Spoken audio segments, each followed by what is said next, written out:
Hi, everybody. I am so glad you're here with me today because I need your help. I have a mystery and I need some help to solve it because I don't know what's going on my table right now. Do you want to help me?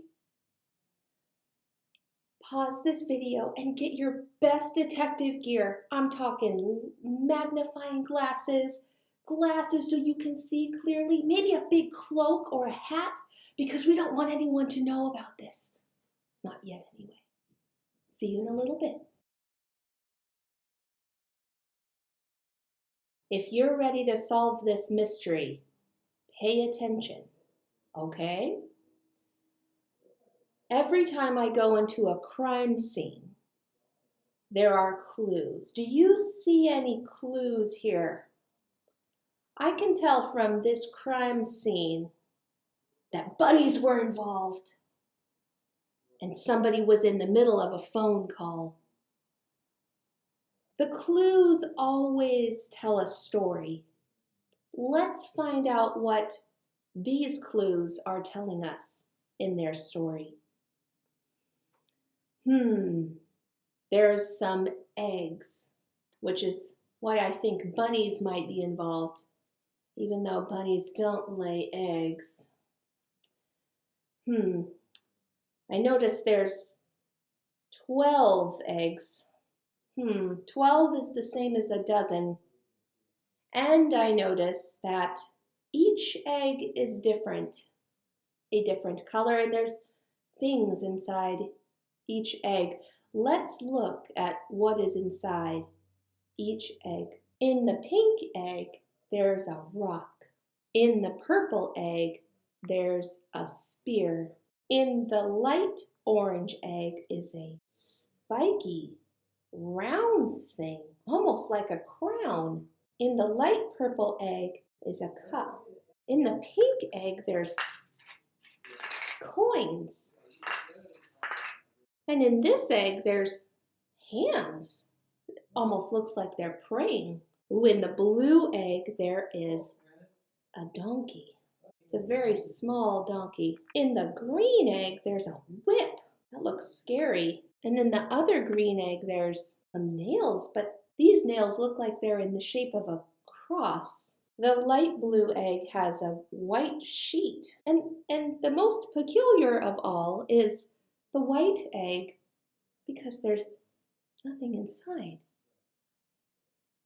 If you notice anything, shout it out, because I'm kind of struggling here. Okay, so I know that there's a holiday coming up, and I know that sometimes there's lots of eggs around that holiday and bunnies, but I don't think these things have anything to do with bunnies or eggs.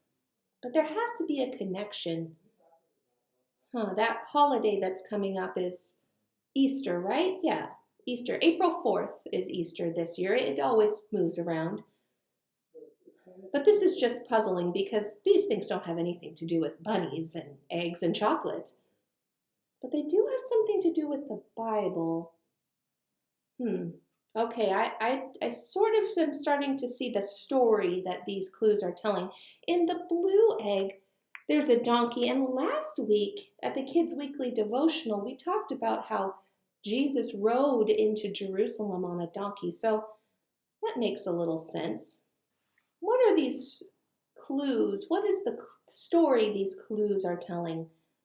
Well, last week at the Kids Weekly Devotional, we learned that Jesus rode into Jerusalem on a donkey, so that must be what this stands for. And then we've also heard that Jesus ate bread and drank wine with his disciples, and that was his last meal. That might be what this cup is standing for, although there's no bread. I suppose bread would be harder to keep. And then Jesus went to the garden to pray. So that must be what the praying hands are for. Remember, Peter and the other disciples fell asleep while Jesus asked them to pray. And then they took Jesus. And Judas told the guards where Jesus was for 30 pieces of silver. And then 10, 20, 30, that adds up. That must be what that part of the story is. And then the rooster, I'm remembering that there's the part in the story where Peter says he's never met Jesus. And then the rooster crows, so maybe that's why there's a rooster here. And then if I'm remembering correctly, they took Jesus and they beat him, and it seems like hitting somebody with a big rope would probably count as beating. And then they put Jesus on the cross and nailed his body to the cross. So maybe that's what this stands for. And then just to make sure he died, they put a spear through his side and the water fell out to show that he had really died. Am I missing anything? Oh, and then they wrapped him in clothing and they perfumed his body as if for burial.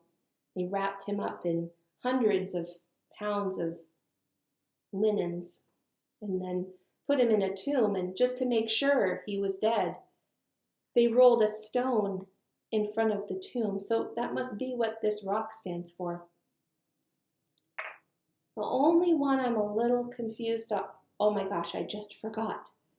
Before they put Jesus on the cross, they put a crown of thorns on him. That must be what this pokey round thing stands for. Had to back up in the story. That's sometimes what happens when new evidence arises. You have to re-understand the story. Now back to after they put him in the stone, what happened? I don't think they had a funeral for Jesus, because 3 days later the women went to the tomb and it was empty.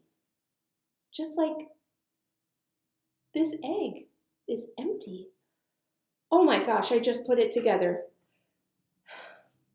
I have to call somebody and tell them what I just discovered. This is about Jesus.